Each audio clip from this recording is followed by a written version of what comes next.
First of all, I want to thank you for your support, coming here and being a part of the project.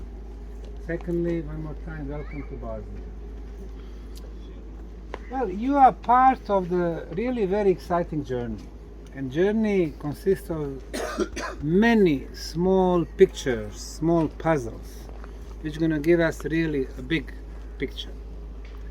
17 years back, I discovered the Bosnian Pyramids and then the first entrance to the Ravne tunnels.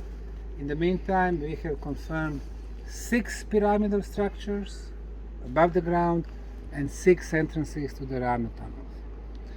Now, you are part of the research of Ravne 3 tunnels. This piece of land we purchased 4 years back.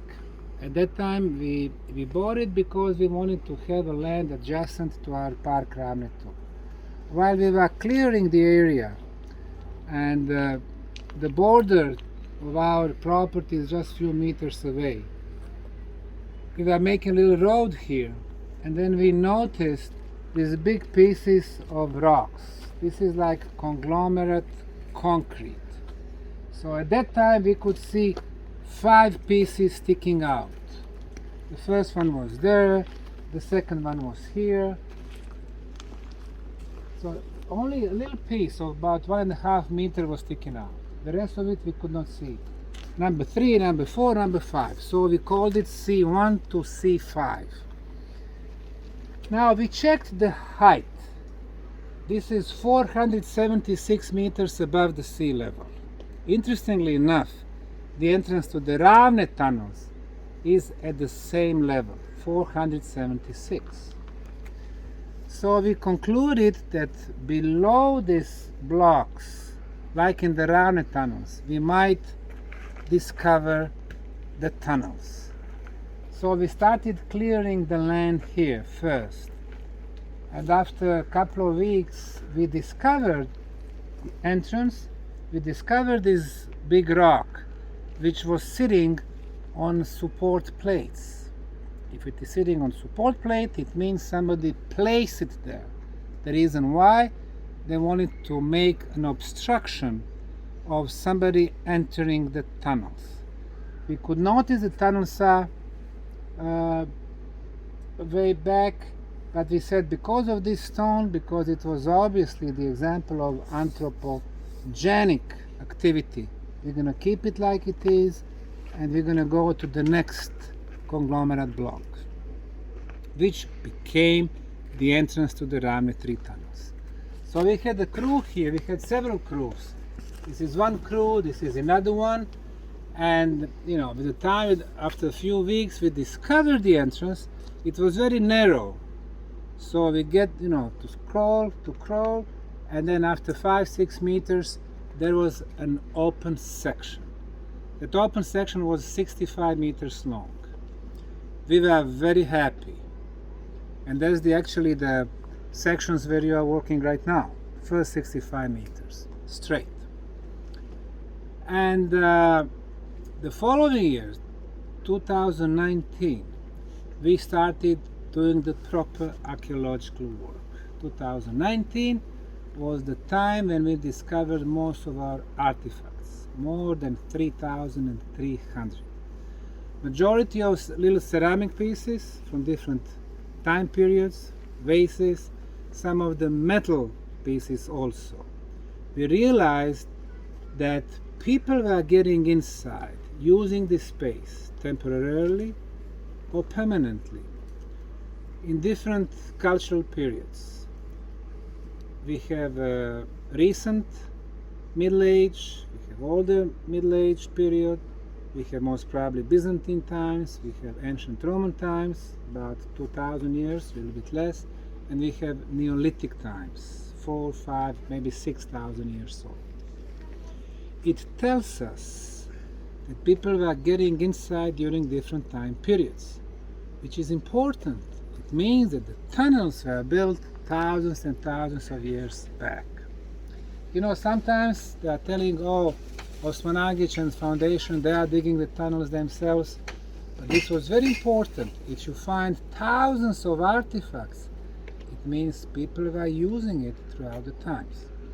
So some of the artifacts you can see in the conference room, I believe Amna, our archaeologist, has shown you that. So this is just a little selection out of 3,300 pieces. The fact that it is at 476 meters height, it tells us something else. That both sides, left and right, were at one time part of the same underground tunnel network. What we have in between, we have this valley, and this valley is at the north-south direction. This is perfect north. 12,000 years back, we had a huge global catastrophe. In some documents, like holy books, it is mentioned as the biblical flood. Geologically speaking, we know that at that time we had huge volcanic eruptions, earthquakes, and it was the end of the Ice Age, meaning huge quantities of ice located to the north. Austria, Germany, Poland, Scandinavia, France, UK. No those countries, no soil, just ice up to 3,000 meters. Now imagine when huge quantities of ice melted, then we had huge quantities of water. Big tsunamis, they were coming down south in our direction. So these huge water tsunamis with a huge power were destroying everything on its way. So they destroyed part of the tunnel network. And that's the reason why we have some of the tunnels on that side, some on this side, but they are at the same height. We were extremely happy when we started discovering first drywalls. If you discover drywalls here, so far we have how many? 5 of them or 6 of them, and we have dozens and dozens of drywalls in the Ravne tunnels, and in the meantime, Ravne 4 tunnels, we discovered several drywalls there. It means it's the same civilization who closed the tunnels, who filled them up, who built those drywalls.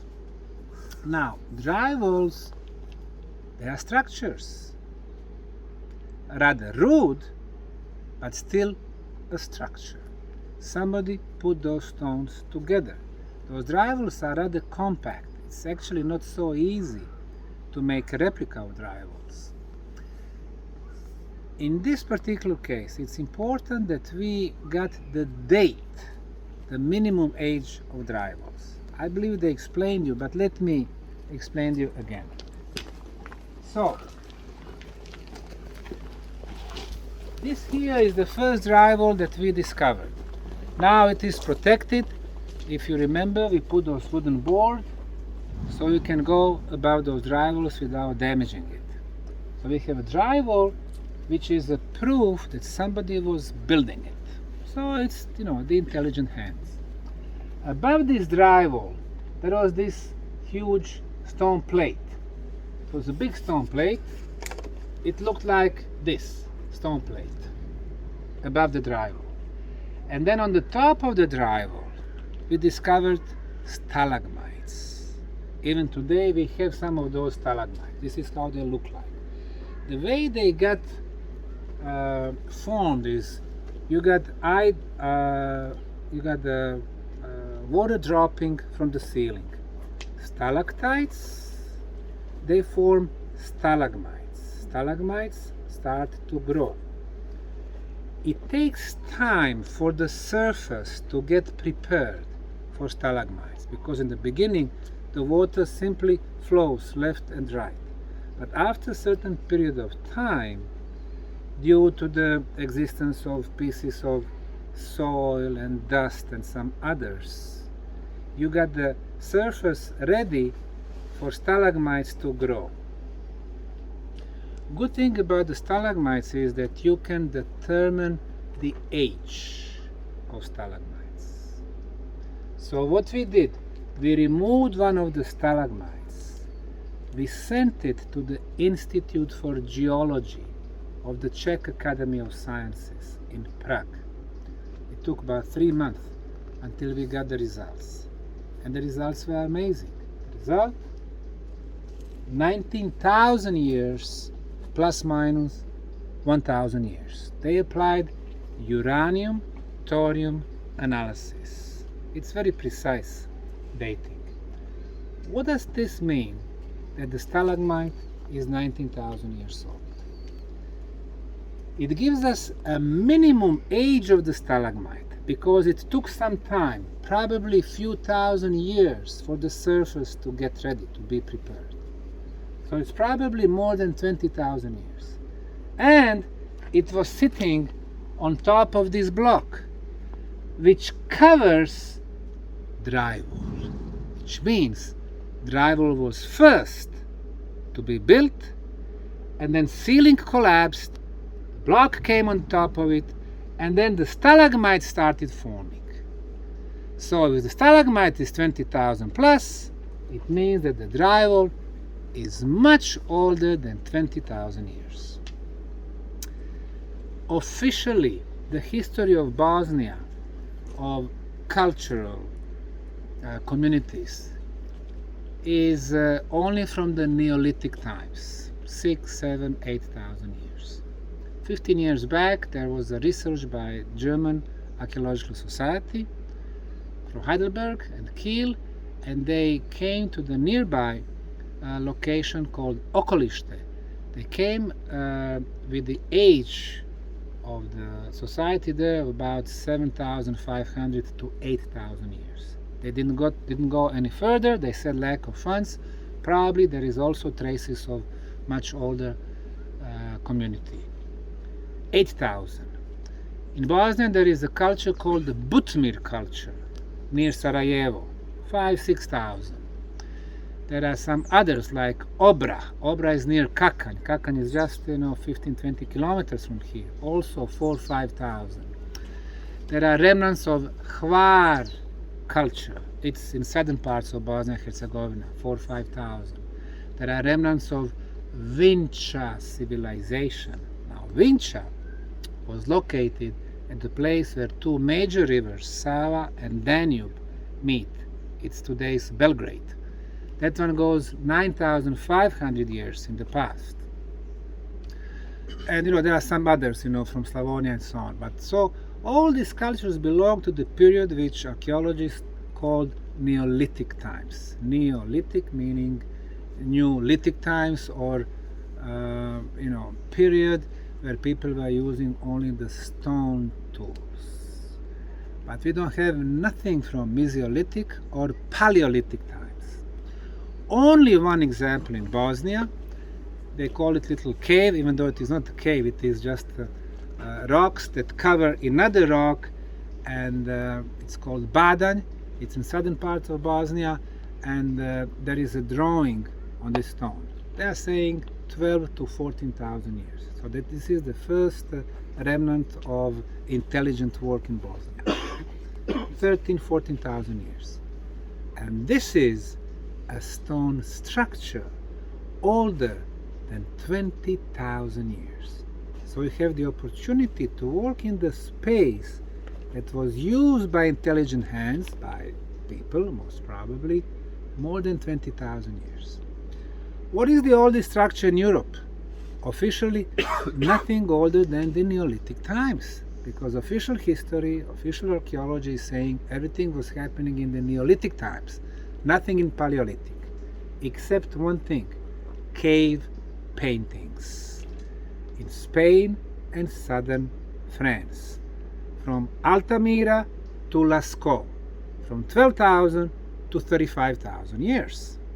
But as far as the organized communities, they don't give us much about it, because they are saying it was all the era of the primitive caveman. Well, primitive cavemen don't build structures. They don't build stone walls. Primitive cavemen, they don't build very extensive underground tunnel network. And this is what we have here. It looks at the first moment as rudimentary, as rather raw, as rather not sophisticated, but it's very important. You have here, right now we have about 140 meters of open tunnels, and over there 2.6 kilometers, and Ravne 4, about 65 meters, and Ravne 5 about 140 meters. So far we have cleared about 3 kilometers. And most probably original network is maybe 100 kilometers. So it's a huge underground tunnel network.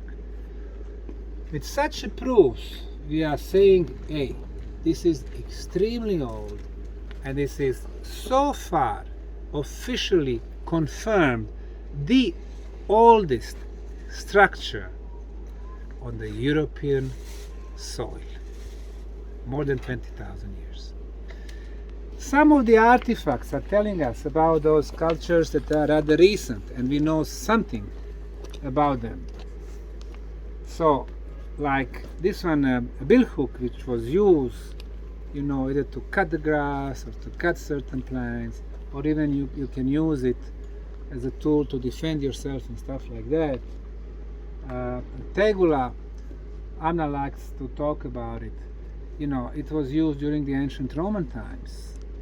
And this is the signature of the manufacturing facility. It's like today. You have different brands, they put their signature, they put their logo. Somebody nearby was making tegula to cover the roofs during the ancient Roman times in the area of Bosnia. Or some others that are telling us, hey, people are getting those parts, getting those elements, getting them inside the tunnels, using them for different purposes. What they use this for, we don't know. Maybe they use it as a shelf. Maybe they use it as a pillow. Maybe, we don't know. So, we can just think about those past times. And I want to show you this also.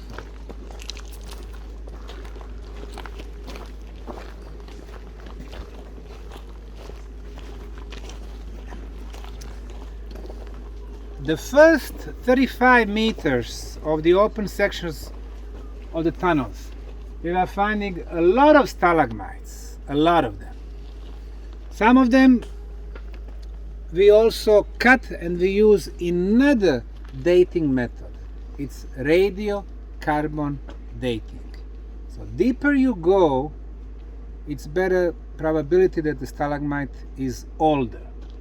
So this is an example how we cut one of the stalagmites close to the base. So we cut it, and this is how it looks like after we removed it. So what we have here remaining, it's the base. And as I said, it took time, thousands of years, for the base to get ready, to be prepared, to keep the water. It took thousands of years for the first layers to form, and then it took, of course, very long time for the rest of it to form. So what we have here is just part of the time period. So we sent those samples for the radiocarbon dating to Kiev, and the age was 26,200 years, plus minus 250 years. What does that mean? It is the minimum age of the existence of the cavity, because for the stalagmites to form, you need to have the cavity, you need to have the empty space, you need to have possibility that water is dropping from the ceiling to the base. So it means that the cavity is not 26,200, but most probably about 30,000 years. What does that mean? It means we go back to the time when the pyramid and Ravne tunnels were open, were made. So officially we use 29,200 years as the time when the Bosnian Pyramid of the Sun was built. It's almost 30,000 years. And there's the same time when the original builders of the tunnel were digging the tunnels, removing the material. Which material? Conglomerate. And conglomerate is pebbles, rocks, and sand. What did they do with hundreds of thousands of tons of that material? They built concrete blocks on the Sun Pyramid. So they had the raw material for the concrete block. All they needed was a binder, and they used melted clay as a binder. Where did they find huge quantities of clay? Everywhere. Every Bosnian hill is filled with the clay. They melted. What is the technology? We don't know. How did they reach very high temperature to melt it? We don't know. Today we don't melt clay. For us, it doesn't make sense. For them, it did make a lot of sense because clay is better binder than cement today. So they had binding material, they had raw material, pebbles, rock, sand. They made those concrete blocks on the Sun Pyramid. But it also tells us the date when the tunnels were made, 30,000 years back. What does this mean, 26,000 years, plus few thousand years here? We go back to 30,000 years. It means that the cavity here, or the tunnels here, were part of that tunnel network, they were part of this complex. Pyramids above the ground, tunnels below the ground. So you see how those dating perfectly fit everything that we do here. So far we have done 28 dating analyses, most of them radiocarbon, some of them uranium-thorium, and they are taking us back to 30,000 years ago. What was happening then? What they teach them in schools is nothing. Again, era of the primitive caveman. But obviously there were some episodes on this planet. They go deep in the Paleolithic times. For example, Göbekli Tepe in southeastern Turkey, which is not 11,600, it's between 15 and 18,000, like Dr. Klaus Schmidt told me. It takes us to Yonaguni monuments on the bottom of the Pacific floor, near the coast of Japan. Today on the bottom of the Pacific, meaning during the Ice Age, when the water level was lower, they were on the surface, meaning older than 12,000 years. Machu Picchu older than 12,000, Teotihuacan, Mexico first phase older than 12,000, Giza pyramids older than 12,000. So obviously in the Paleolithic times we had some areas, some episodes built by advanced societies. The same goes for the Bosnian pyramids, built long time ago. So this place really changes the history. You know, when you have in any science, it can be archaeology or history, it can be any other cultural area or music, or when you have something that is anomaly, people usually disregard it. But if you have anomalies all around the planet, the places I mentioned are just few of them. The pyramids in Indonesia, Gunung Padang, 28,500, and some others. When you have so many anomalies, there is a need to change the history books. It's not easy in the beginning because everybody is attacking you. You know, scientists want to keep the status quo because it changes everything, the way they teach them, the way they teach other kids, the way they did their PhDs, the way they did their books. But science is there to bring us a new information. If you need to change everything, we will change everything. The world of archaeology is different with our appearance. Instead of archaeological project that lasts 15 days, 10 diggers, 1 archaeologist, we have changed that. 12 months every day of the year with hundreds of people, different scientific disciplines, not only archaeology or not only classical sciences, geology, biology, paleontology, but also high tech, also energy aspects, also medical aspects. So we are realizing that those energy complexes were there as energy amplifiers. So you have beneficial energies in the tunnels, on the pyramid, communication, water molecular structure improvement, our health improvement. So now we are realizing so many things. But then also archaeology is not always every day filled with excitement. First year was very exciting when we are discovering, thousands of artifacts. Last year was exciting when we are discovering some very specific artifacts. This year we work, and then we're going to discover something else. Maybe you won't see some big discoveries, but you are part of very important process. And that's the reason why I always say thank you, because you are helping us lay the groundwork for the future volunteers and future work. So thank you very much.